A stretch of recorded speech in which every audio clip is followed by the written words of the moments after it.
कंकाल का रहस्य। चौरा गांव के खेतों में इन दिनों खुदाई का काम चल रहा था। असल में इसी गांव से होकर एक अच्छी सड़क गुजरनी थी, इसलिए यहाँ खुदाई शुरू की गई थी। अचानक एक दिन खुदाई करने वाली मशीन से कुछ टकराता है। बाद में जब खोजबीन की जाती है तो वहां से 2 कंकाल मिलते हैं। पुलिस गांव के लोगों से पूछताछ शुरू करती है। आप लोगों को क्या लगता है ये किसके कंकाल हो सकते हैं? अरे साहब, हमें क्या पता ये किसके कंकाल है, आप ही लोग पता लगाइए। हम लोग तो बहुत ज़्यादा डरे हुए हैं। हाँ, हमारी फॉरेंसिक टीम अभी आ रही है। ये बताओ कि इस गांव के रहने वाला कोई जोड़ा गायब तो नहीं ना? क्योंकि शुरुआती जांच में तो ये बात सामने आ रही है कि एक कंकाल किसी पुरुष का है तो एक किसी महिला का।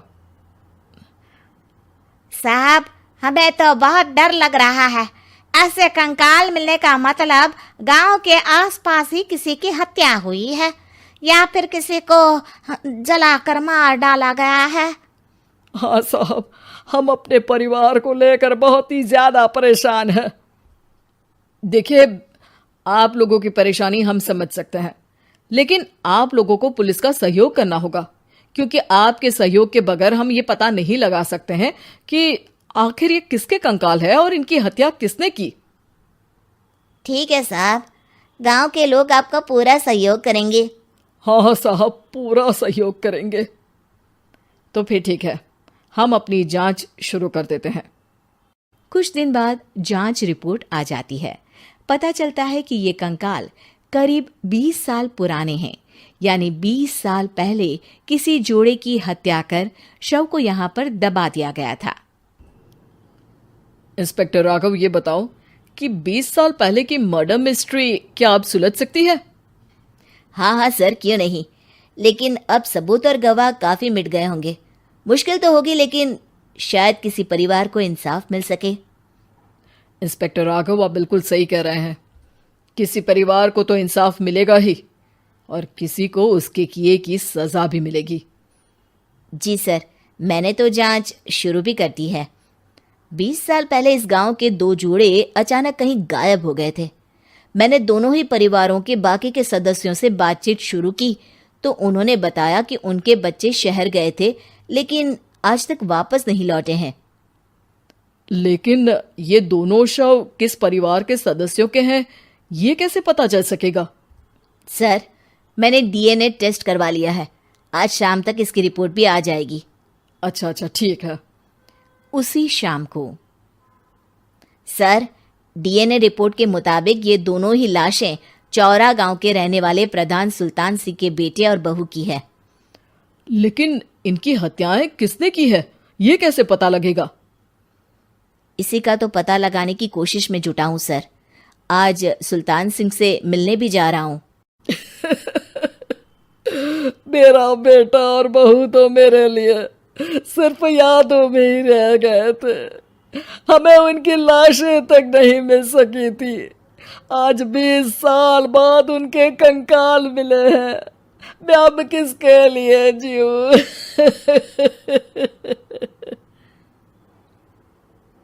लेकिन सर, क्या आपकी किसी से कोई दुश्मनी थी? अपने बेटे बहू की हत्या के लिए आप किसे जिम्मेदार मान रहे हैं? अब मैं किसका नाम बोलूं? मेरी तो किसी से दुश्मनी नहीं थी, बस मेरे बेटे बहू को कोई वापस ला पाता।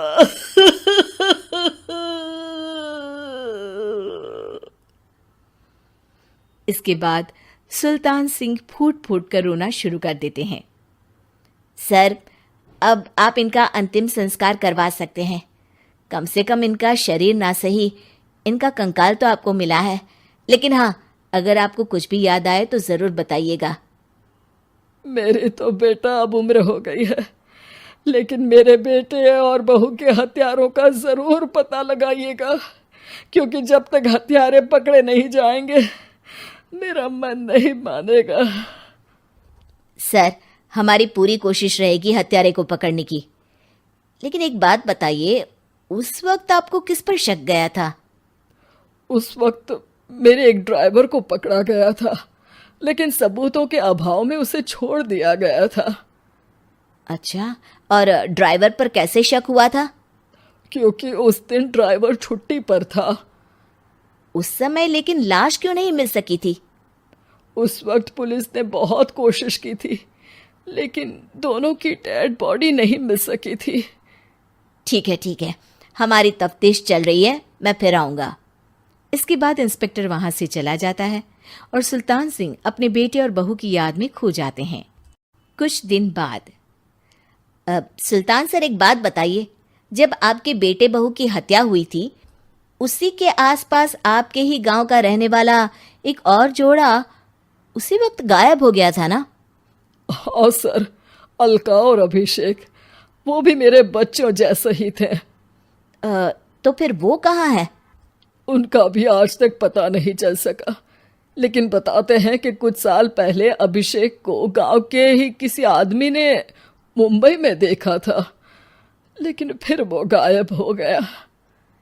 यानी अभिषेक और अलका की हत्या नहीं हुई थी, बल्कि उन्होंने किसी वजह से खुद ही गांव छोड़ दिया था।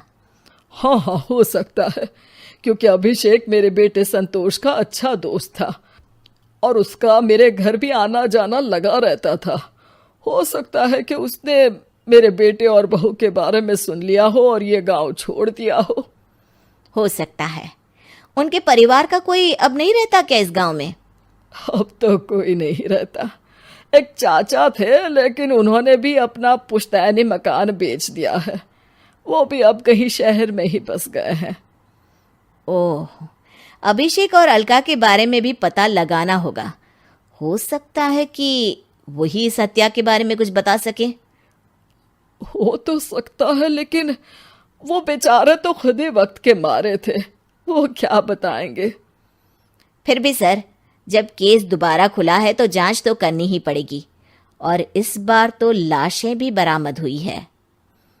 कुछ दिन तक लगातार तफ्तीश चलती रही। एक दिन थाने से सुल्तान सिंह को फोन आता है। हाँ, कौन बोल रहा है? सर, मैं कांस्टेबल तुलाराम बोल रहा हूँ थाने से। आपको थाने आना पड़ेगा। थाने? लेकिन क्यों? सर, किसी की पहचान करवानी है। अच्छा ठीक है, मैं दोपहर तक पहुंचता हूँ। सुल्तान सिंह दोपहर में थाने पहुंचता है। कई पुलिस के अधिकारी वहां मौजूद रहते हैं। सर, आपके बेटे की हत्या का रहस्य आज शायद सुलझ जाए। अच्छा इंस्पेक्टर राघव, पर वो कैसे? सर, उस आदमी को देखिए, क्या वही अभिषेक है? सुल्तान सिंह की आंखों में हैरानी से आंसू आ जाते हैं। हाँ सर, यही अभिषेक है। ये आपको कहाँ से मिला?